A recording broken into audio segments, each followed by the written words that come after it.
What's up, everybody? Welcome back to another episode of Four Dads Podcast. What a great time for America right now. What a great time. I'm just going to go out and say it. I'm excited. I think, dude, not to get political, okay? But I think this is a great step in the right direction for us. Just saying.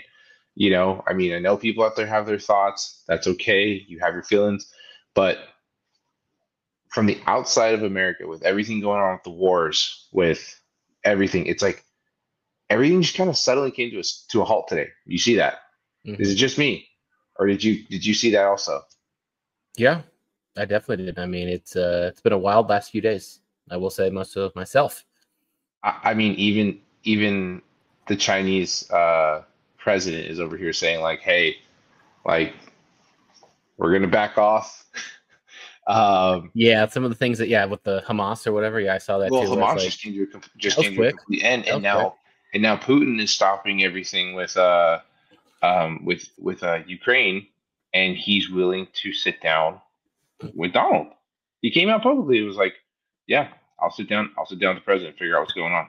And he was the person too. He was like, Putin was the first person to come out and say, hey, when there's a, what did he say specifically? He said something like, when there's a weak link in the structure, people are going to make moves. It's just part of it. Like we all Oh, have that in us, right? I mean, he said it.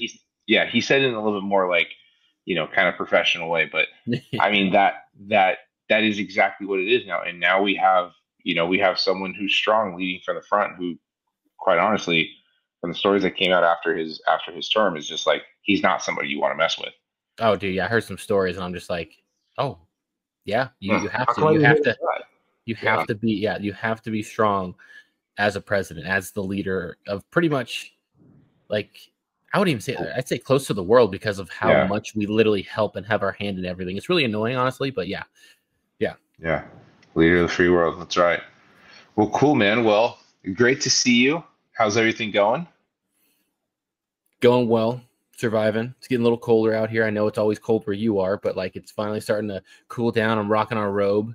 I'm rocking my robe. Wife's rocking her robe. Son's rocking his robe. Got a robe family, There big you robe go. family over here. But yeah, still been struggling to get out to go golf. I have been at the simulator across the street with my buddy. Nice. Dude, I've been killing it on the simulator. Like I had like a 325 yard par four, and I Drove the hit like green. within a foot. Well, not just drove the ground. He got to about like a foot and a half. I was like, holy crap, this is amazing. It's like, dude, it's fake. Shut up. No, Yeah. it's real. But You're like, no, it's still a good drive. I mean, oh heck yeah, realistically, I mean, when we went to that when indoor we went to place, Carmel Valley Ranch, dude, like that Mhm. drive that you hit to get greenside bunker, Dude, that was that's insane. that was like a 400-yard drive. That was, I mean, you definitely have it, didn't you? It's there. It's crazy. Yeah. I did get out today, Oh, which was nice. 9, Um, 18, huh? 9 or 18.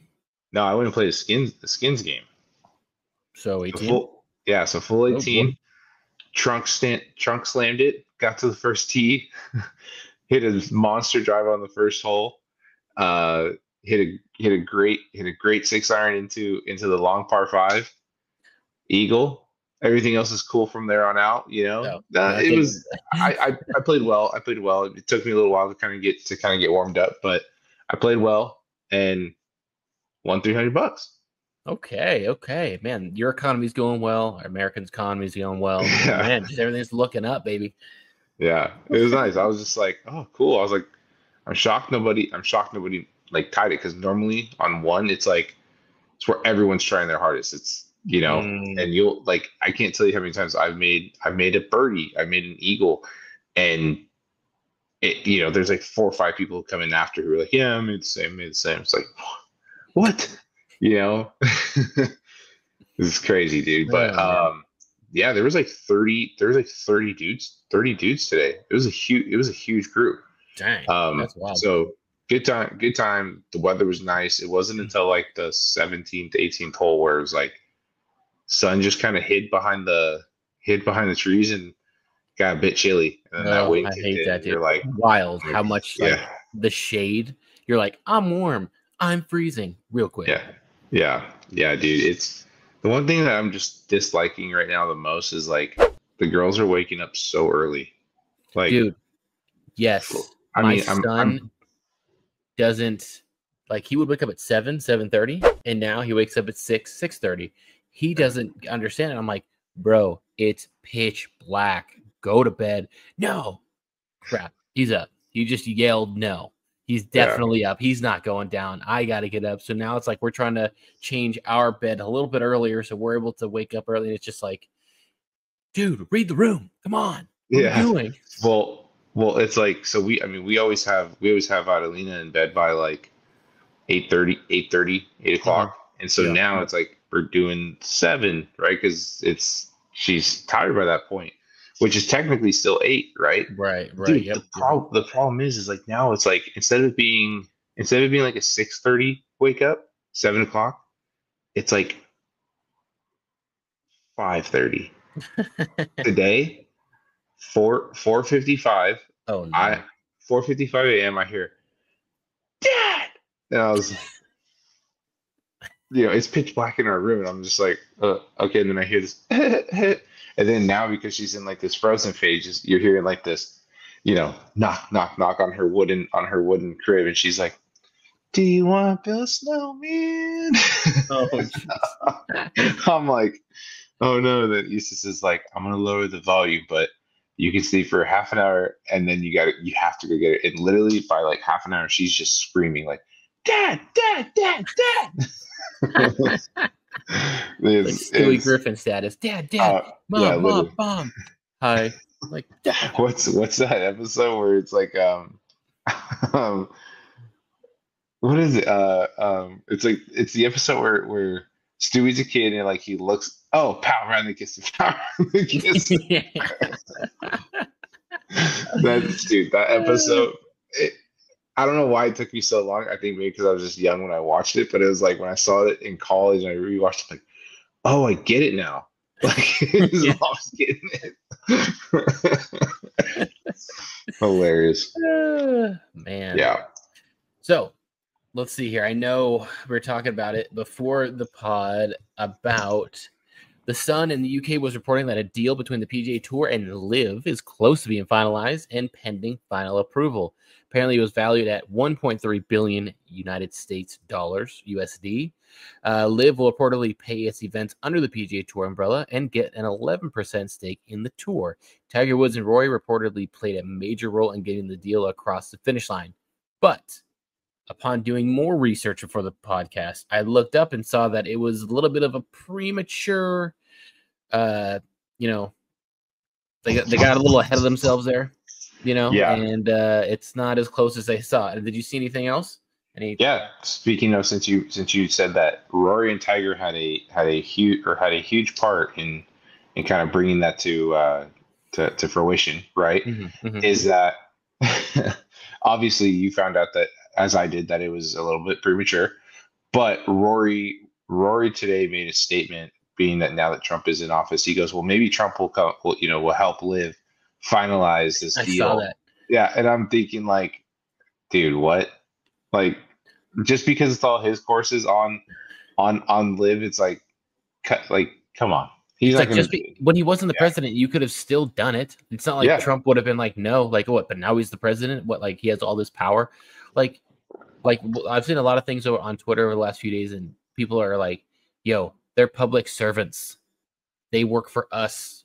We don't work for the government. The government was supposed to work for us, the people in the United States. Yep. But it's been so twisted ever since pretty much COVID, when everyone started to freak out about everything and fall in line and become a sheep. Exactly. And so like it's like, why is that the issue? Why now? Like you couldn't have done it before, like because maybe you saw that America is kind of like, you know what, we're gonna give Trump a chance, and we kind of like Trump now. Oh, he's cool now. Okay, yeah, now let's see if he can work it out. Now I'm gonna be with the cool people. It's like, bro, come on, like, really. Yep. Yeah, man. I know it's interesting, but I'm very curious to kind of see when this thing does finalize, because again, we spoke about it, all the PGA guys are getting some kind of an equity payout, right? So if this whole thing goes well, I mean, dude, you talk about some of the percentages that these guys have, right? I don't remember them specifically, but with a payout of something that large, I mean, the money that they didn't take from Live is basically going to be kind of at their door, once this acquisition is done, right? Once the merger is finalized and they're there, um, that money that some of these guys may have turned down from Live will definitely come back to them, full circle now at this point. Yeah. I mean, I was like, okay, well, cool. Like now there's a steady place. Before, when we were just talking about equity from the PGA, I mean, dude, it was nothing. We kind of did the math based off of like what their revenue was, and the shared equity within the investors and everything. Like players wouldn't get really nothing. I mean, they could make that same amount of money just winning two tournaments, in the year, and you're good. Exactly. Right? Doesn't equate. But I'm interested. I'm eager to see it finish again, like I said. But I had this conversation today with a guy who was with a guy at Skins who was just talking about like how good Scotty is, right? I was like, I'm not taking anything away from him. I was like, he's a great player. He is a great player, but you can't sit here and tell me that his wins aren't going to come with a bit of a question mark at the end, because half of the field that we know who dominates in a lot of tournaments is not even there, right? And the fact that Liv starts with a shotgun and they only play 3 days, right? And the format in which they play is completely different. That would for those who do come and have the ability to play in majors, it's an adjustment. Yep, it really is. I mean, mentally, it's an adjustment. Oh, yeah. Some of those guys have taken their time and done their best to prepare for it, but it still is not that. It's not that easy, right? Oh yeah, right. 100%.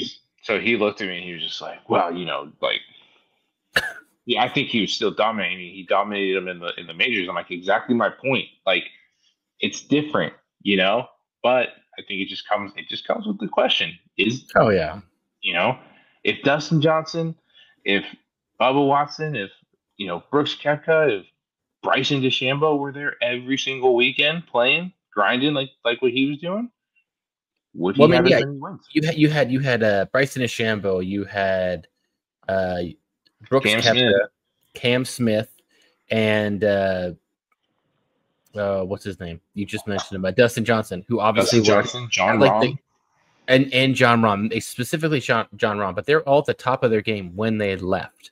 Obviously, getting the most bang for their buck when they left, and they were gone, and they're only there in the majors. So yeah, that's a really good point too. That they do have an adjustment, regardless, not just the 3 rounds, but the way that the tournaments were played. Obviously, they're used to it in the sense of, they played it all throughout the PGA Tour, but obviously there was a learning curve on LIV, and then you got to get back to it. So like once you're in a zone, you kind of get comfortable with what you're doing because you're doing it so often, and then you're used to the other thing.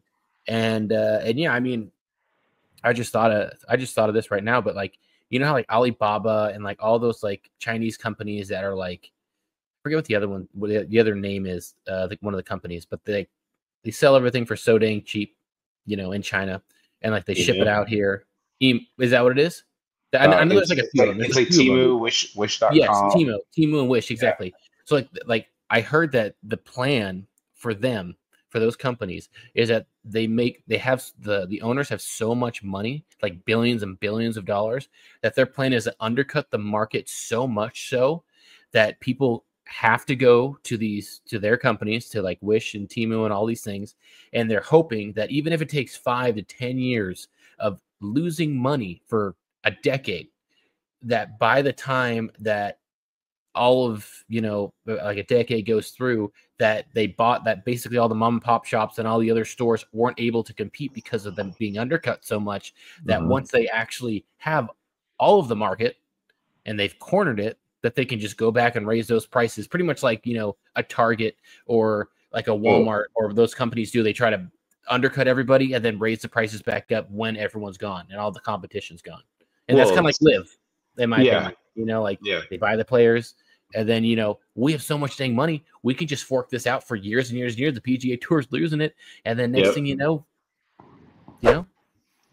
Yeah. No, it's a very valid point, and it's a great monopoly of the market. Like, I mean, there's no other competitor. That's the thing. Like, and again, Jack Nicklaus was the one who started the PGA, right? Yep.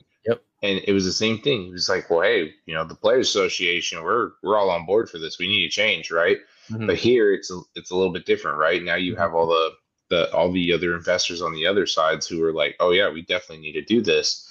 And again, I mean, money is power, and that's kind of where it's at. Is like the PGA has been so uninnovative the last 10, 15 years. It's just, the only reason why we're pulled to it is just hopefully to see somebody shine some kind of a light that may reminisce, Tiger.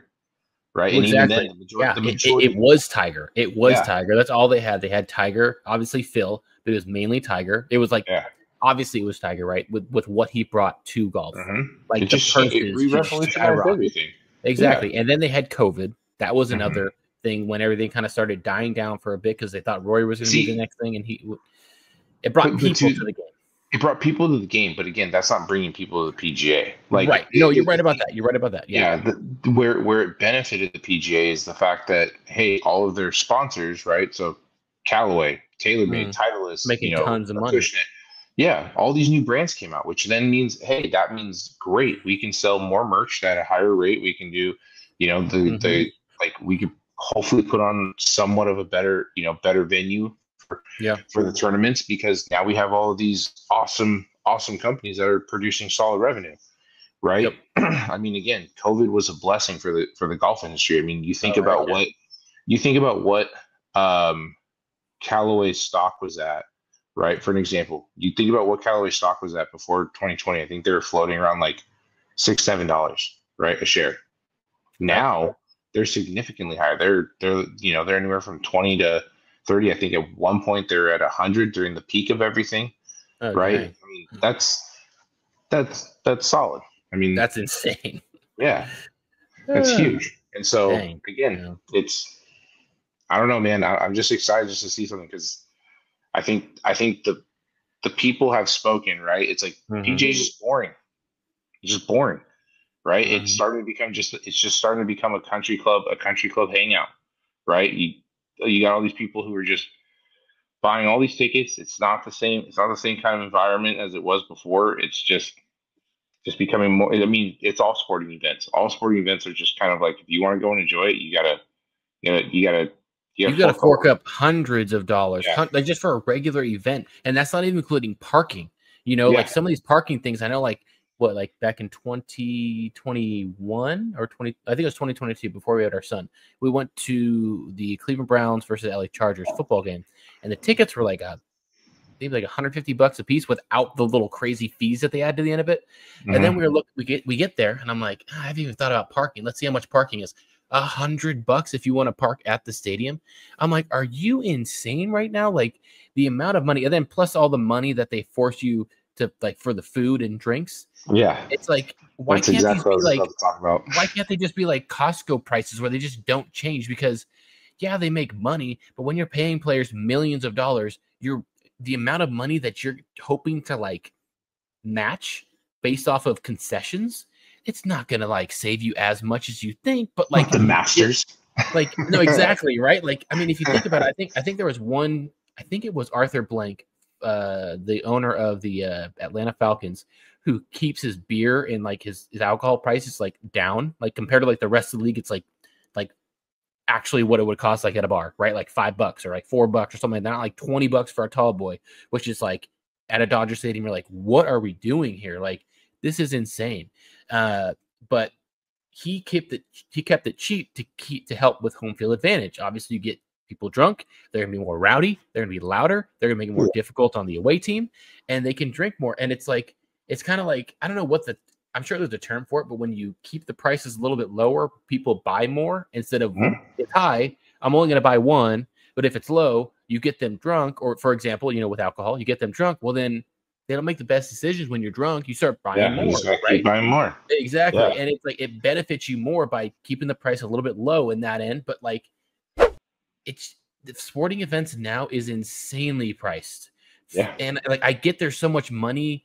The teams already get so much money on these stupid TV deals where it's like the money that you're paying your players. Why are you not being like, hey, we're making so much on the money on the TV deals that we can now lower the prices for everyone so anyone can go to a game. You don't have to make six figures to go to a game, you know? Yeah. Like you don't have to like waste, 7 days of vacation and, take out like a 401, so take out some of the money of your 401k just so afford a couple of tickets for the family. Like, what are we doing here? Like, you go to Disneyland, same thing. You're like, it's like I think so much money, and I know that one makes more sense where it's kind of like they raise it so like less people go. I get that because it's already so overcrowded, but like, dude, these prices, they're never going down. They're only going up. It's like, what are we doing here? That's where like for me with baseball games, right? I mean, let's talk baseball games. It's 81. insane. They get 81. Huh? Each team gets 81 home games, right? Yeah. That's so many games. Yeah. Well, even for like the Giants, dude. So when Isis and I like really, I guess when we started dating, we had one parking spot that we would always go to that was like $10. It was great. And then we would just walk down, no big deal, right? No one really parked across over like towards McCovey Cove because it just wasn't worth it, right? It was like the pricing was like $40 for parking. It was like, if I just go down the street over by where the bars are, it's $10. And then it was like tickets were, you could go during the week and catch like a $15 bleacher seat. If it's a game on a Thursday, right? Like, dude, you can go sit down the third base line on the home team side for like $60. Now you sit down in that little cove where the Alaska club seats are at. Every game is like, depending on who they're playing, but every game is 150, like 300, depending on who's there. And then bleacher seats now are $60. And then, just getting across the bridge, they hike up the ferry tickets, right? So instead of paying like a round trip for $36, right? Now it goes to like $30 each way. Jeez. Right? And then on top of that, dude, speaking of beer prices, like San Francisco, I think Bay Area teams are the absolute worst. Domestic beer is $20. $20. Like a beer, not a tall boy. We're talking just like a beer. Just a beer. I mean, your Corona will be $20. Food, nachos, right? Nachos, piece of pizza. Like, dude, it's insane. Like, it's insane. And then you start getting like, you want to treat yourself to a mixed drink. It's like when they put like the little squirts of it. You're like, oh, that's $5. There's another $5. There's like, it's insane. And then you see the person who has like the shot piece who's making you a mixed drink, and they're like filling it right to the brim, and then just where it's like if you're at the bar, they purposely just right. Dude.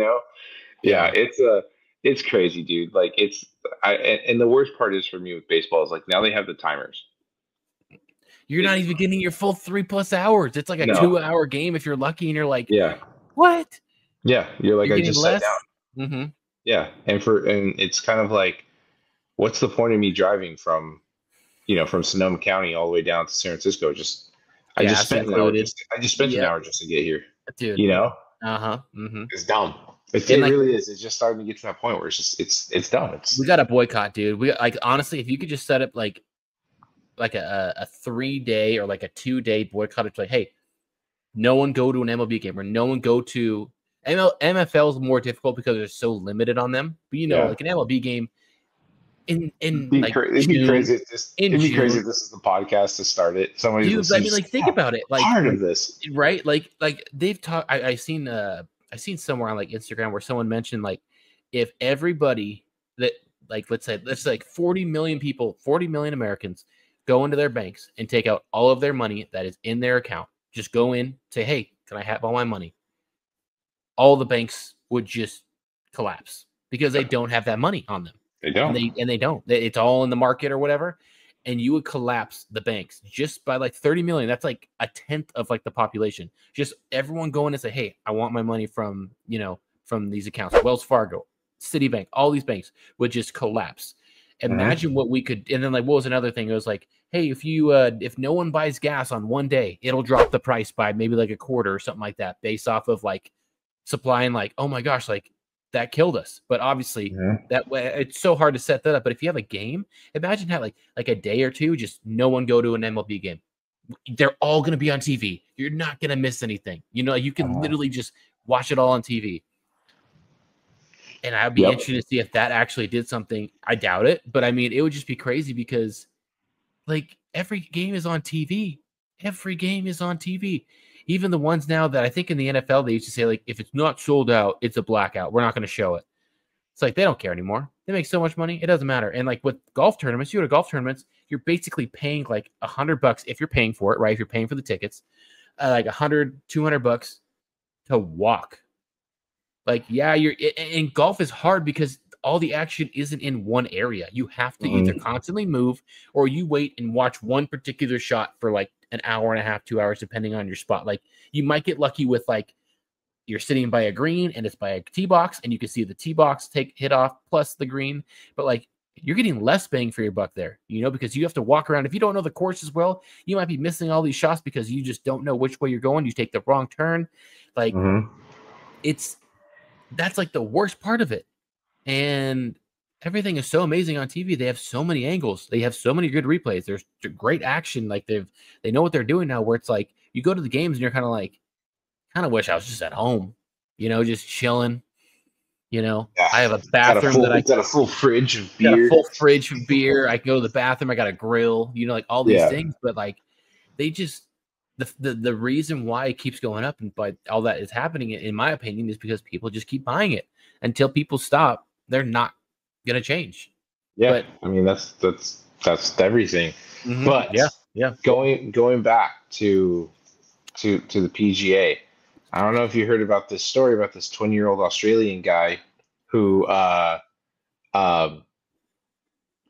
it's his first tour event. His first his debut on the PGA Tour, third hole, gets hit in the eye with a golf ball. Welcome to the show. That's tough. Dude, that's brutal. Blind. He goes blind in his left eye. That's horrible. Oh my gosh. Dude, imagine working your life for something and like within like an hour. 20 years old. No way. Like temporary, or that's like no, it's you can't see out of it. Oh my gosh. That's so scary. Is there any clip from what happened? They don't show like the whole thing, but basically he just like hit a wedge shot, and as he turns, it's like I guess he gets hit, and so it was like his name is Jeff Kwan, a talented up and coming pro who has no vision in his left eye after a freak accident on the golf course in September. 3 holes into the round, the Pro-Am event. Pro-Am. Oh no, that had to have been an amateur. At the New South Wales Open at the Catalina Club in Bateman's Bay. He was transported to the hospital, being airlifted to an eye specialist. Bro, he says nothing. It's just black. All I see is black.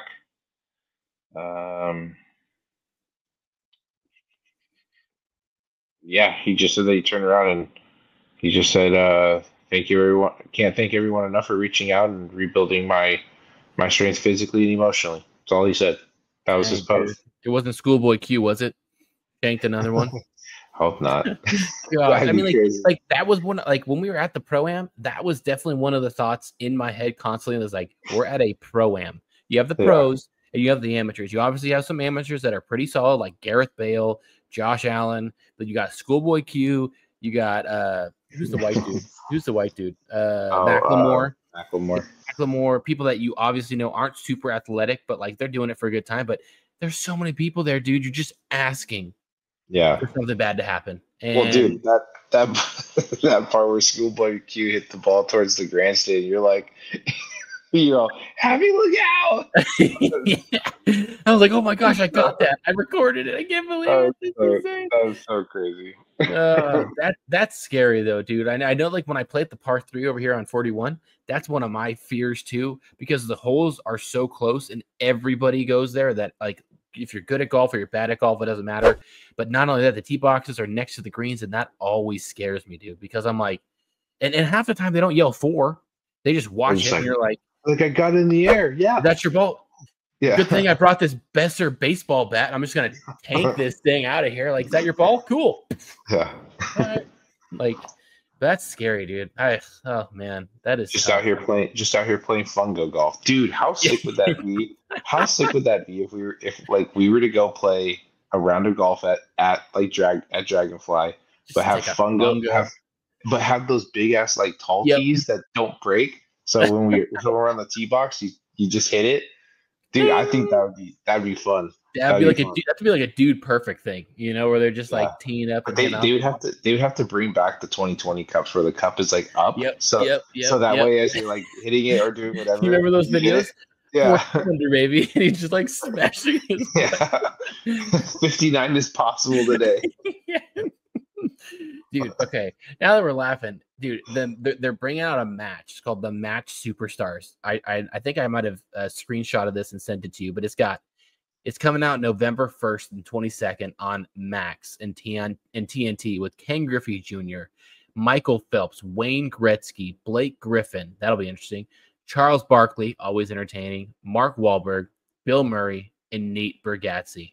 I honestly would be very interested to watch this match. I mean, you've heard of Nate Bargatze, right? Yep. Okay. Well, I'm going to show you okay, it's this guy. He's a comedian. This guy right here. Okay. You don't recognize him? No. So he's like one of the cleanest comedians that like I've heard in a long time. Like doesn't cuss and he's still funny, which is very hard in my opinion.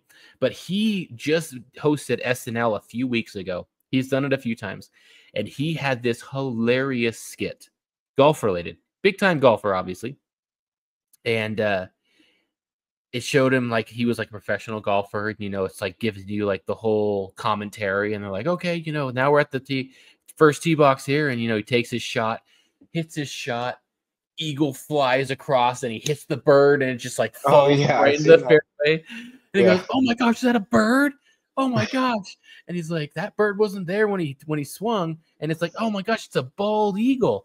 Oh no! And it's like, "Oh no!" And the veteran, and he turns over to the veterans that are right on the side. They shot him. He's like, "What an accident! Like, what do you want from me?" And then he goes up and he takes his next shot, and right before he looks over to make sure there's no birds flying around, and he's just like, okay, takes his shot and he shanks it into the woods. This time it hits a nest, and the nest just falls to the ground. He goes, "Oh my gosh, that was an accident," and gets his ball. Okay, he finds his ball through all the woods and all like the little needles and everything. Takes a shot, swings, hits. Egg cracks, blows. Goes, "What the heck was that? Was that an egg? Oh my gosh, are you serious?" And so he finally like hits his ball and gets out of there. A few holes later, they show him again. He's like, he's still in it, you know, and he holes out. And they're like, "Oh my gosh, he did it. He's still got a chance to win this." And he like goes over, picks up his golf ball, takes out the flag, and he's like, "Yeah, let's go." While he's about to put the flag back in, a squirrel runs into the hole and he spikes it. Everyone goes, "Oh!" And he's like, it just keeps getting worse and worse. But it was such a funny, like, clever skit of that. And like, he's really good. He had one. I'll share one other skit. One legit. I know, right? It's pretty clever. But he had one part in his stand up where he was like, I went golfing with my wife. You know, I took her golfing with me. She's not a big golfer, doesn't really understand it. And that's fine, but, you know, I wanted to, you know, have some, you know, wife and, you know, husband time and everything like that. So he's like, you know, golf courses are like, you know, like the tee times are like 8 minutes apart, like 15 minutes apart. Like they're very specific times, right? It's, you know, and I had a tee time for 1:57. And so we're on our way to the golf course, and my wife's like, "Hey, like, what time's your tee time?" 1:57. Oh wait, I thought it was 2. It's like, no, Like, this is like the one place that like time is the most important thing. They are very specific about their times. And it's like, okay, well, I got to go to the bathroom. So they get there. It's like, okay. So he's at the first tee. It's like, I got to go to the bathroom. It's like, okay, well, okay. I'm going to take my driver and my golf ball and just meet me in the fairway. Okay? Just meet me in the – I'm going to take my drive. I'm going to be right here in the fairway. Just please, just meet me in the fairway. An hour and a half later, he rolls up and he's like – I had to golf for an hour and a half, 3 holes later. Do you know how hard it is to hit a par 3, 130 yards? How far you have to choke down on your driver to make this shot? I was basically, there's no club left. Like here I am in the fairway, hitting a driver, in the sand, hitting a driver. You know how insane I probably look to all of these golfers? Like, this guy just must be losing it. Like, he's just putting with that four putting with a driver. He's just like, I probably look like a maniac to these people. And his wife was just laughing about it, but I'm just like, oh my gosh, dude, I could totally see that. Where they just don't. It's like, where did you go for like an hour and a half? I thought it was gonna take a turn where it's like where he says, "Just meet me in the fairway," and she's in the fairway, but he's in the trees, like looking for his ball. He's in the bushes. It's worse. He says it a lot better, but like his storytelling is on point, and he's really good. He's really good. But to this match, going back to the match. Yep. Like, dude, I made a comment on this on Facebook. How is this even fair? I mean, Michael Phelps is a single digit. Ken Griffey's a single digit. I think Mark Wahlberg is a single digit. I mean, Bill Murray, like, I feel like he's gonna. How's it working? Do you know how it's set up? Is it like 1v1 or is it like 4 versus 4? I don't know. It seems like it's gonna be like the superstars versus like. Oh, like actors versus athletes, kind of a thing, maybe. I don't know. Maybe. I mean, I don't really see Blake Griffin being any contribution to. I know. to Ken Griffey Jr., Michael Phelps, Charles Barkley. I mean, he has a hell of a short game, but it's like I've never heard of Blake Griffin ever playing golf. I think ever. Right. So it's just kind of like, is this like your last little event to kind of stay relevant as a superstar, or what? It's like your days at Oklahoma and with the Clippers, are. It's done. Yeah, we know. You fly through the sky, cool. But other than that, you still never got a ring. You never made a playoff. Like, I don't know what else to tell you, dude. Yeah. Wayne Gretzky, it's just kind of like, I feel like if it were to be the superstars versus the actors, like, I feel like only Mark Wahlberg and Wayne Gretzky would probably hold their own. I mean, I don't know. I've never seen Nate. I mean, but just Bill Murray during the PGA or during the Pebble Beach program, it just seems like he's just the Looney Tune out there, like, oh, missed the putt, and then he just kind of walks by and, oh, it went in, awesome, like, right, just out there just to entertain.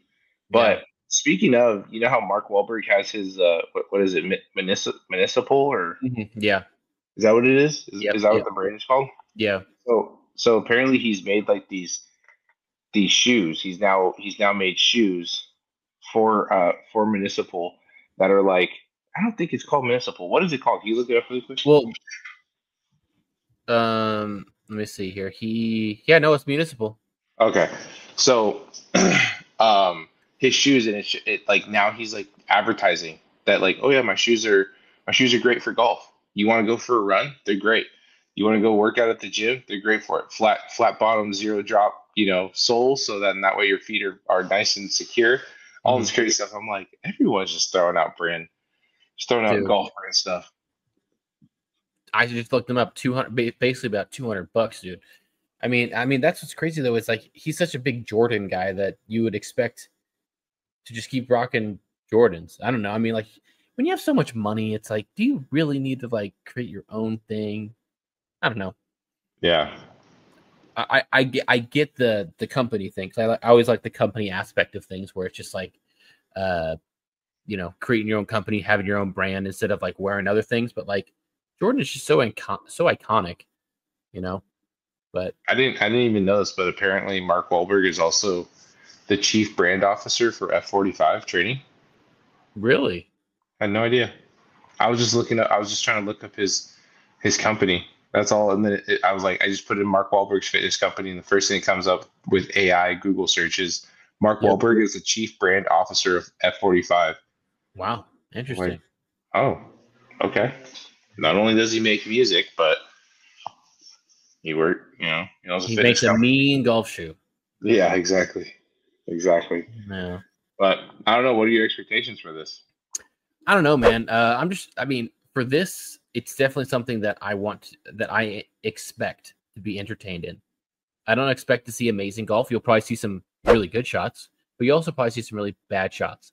Now, do I hope there are going to be fans attending? Oh, yes, because I'm not going to be there, and I pray for them if they get hit, but I think it'd be very entertaining if they got hit as well. So, I hope that if they get hit, it's just hilarious and no one's really, really hurt. But yeah, that's entertaining to me. It's entertaining to me. What was the last one? Wasn't the last one Steph Curry? Steph Curry and like With Klay Patrick Thompson. Mahomes or no? Yeah, wasn't that the last one? It was Patrick Mahomes and Travis Dude, there have been Kelce. so many I matches. know It's so there have been. annoying. But And I was it's gonna all say, called the match. And it's like, yeah, thanks for like changing up the name so I can really differentiate them. yeah. Well, I was gonna say that one. Some people definitely got hit. I mean, Travis Kelce was just all over the place. I mean, dude, that was crazy. I mean, Walk the it off. wind. Yeah, he saw places of the wind that I don't think anyone's ever bothered to look at. Where was he? He was like in between a cart path and like a tree going into like one of the holes that goes back towards the hotel, and it was just like Patrick's like, yeah, just hit it through the gap. You got it, man. I was like, what? That's crazy. Stuck behind a rock and a hard place, huh?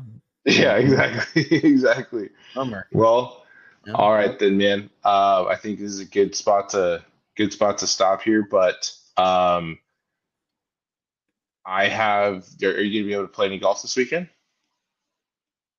This weekend, not looking likely. No. Man, you in those video games, huh, bud? Yeah, in those video games. You're like, yeah, that's damn right. Carter sits right next to me and it's his snack time.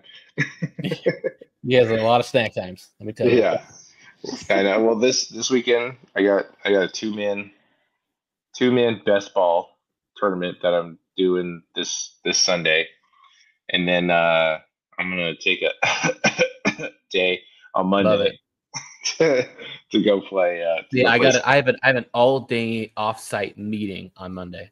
There you go. My boss was like, block your calendars. You're gonna have an all day offsite meeting. Don't come in. Don't load up your laptop. Say no more. Yeah, there you go. And then I'm gonna go play Yocha Dehi on Monday. Yocha. So I'm excited about that. Just to have a little day, just to kind of get away. And then Tuesday I got to be in the office to do.